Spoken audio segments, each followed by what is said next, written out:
I feel like I've lost my creativity.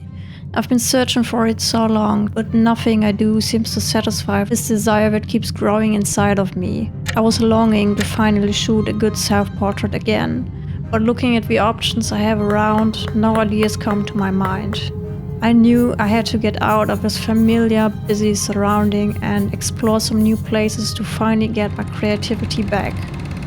So I flew 1,200 kilometers to Norway. And this is how I shot my most important self-portrait.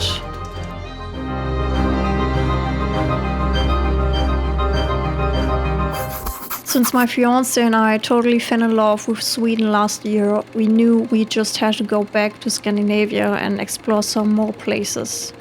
This time it was Norway that took our hearts. We were excited to see these mountain views and wander through a lot more pine woods again. And I knew this would be the perfect opportunity to finally get back into shooting conceptual self-portraits again.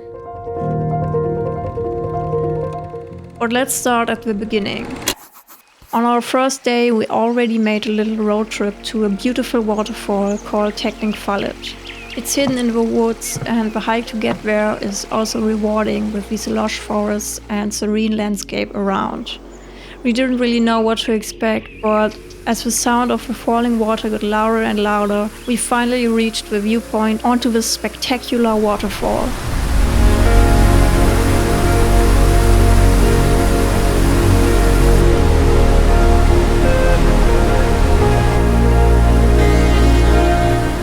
With a total height of 35 meters, this powerful waterfall had quite an impact on us during this first hike. Our next destination was Norway's Grand Canyon called Jotunhauget. It was formed during the last ice age, approximately 10,000 years ago, by a massive glacial meltwater that carved through the bedrock. As with many natural wonders in Norway, Jotunhauget is steeped in mythology. According to local legend, the canyon was created by the giant Jotul, who split the mountain in a fit of rage. As soon as we arrived in our cabin, the weather started to change.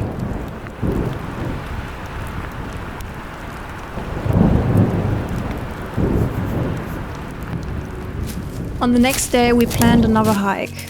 We wandered through the woods, climbed up some steep hills, and finally reached the top of Vallaberget.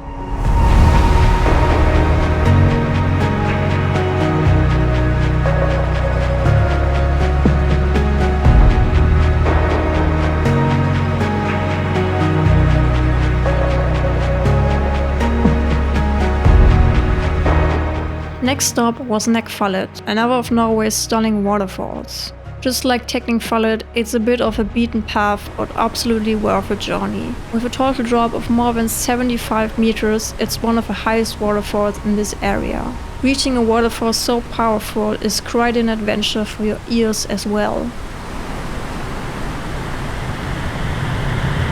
Not only the sound of waterfalls has kept us alive during this trip, we also enjoyed listening to music on our many road trips through the country. Music and sound design is a powerful and important tool to use for filmmakers. This is why platforms like ARTLIST are super important as well, and it has everything you need. Music, sound effects, footage, templates, and even plugins. If you subscribe to ARTLIST's annual plan through the link in the description, you will receive 2 additional months for free. On the next day, we made a long 250 kilometers road trip and visited several places on the way. First one being an old church called Sony Alpha. It was constructed in 1738 and has since been a central part of a local community.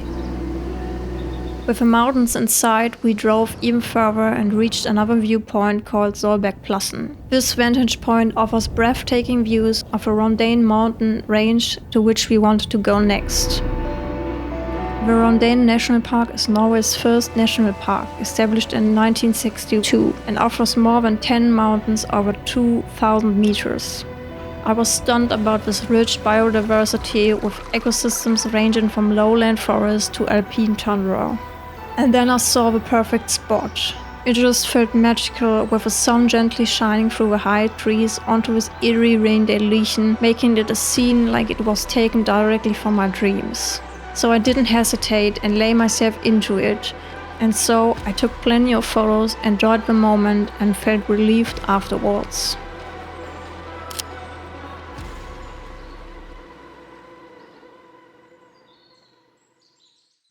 This journey was more than a quest for the perfect self-portrait. It was a journey to rediscover creativity, to reconnect with nature, and to find inspiration in the breathtaking landscapes that only Norway can offer. Our time here was filled with moments of awe and wonder, and it reminded us of the importance of preserving these pristine environments for future generations.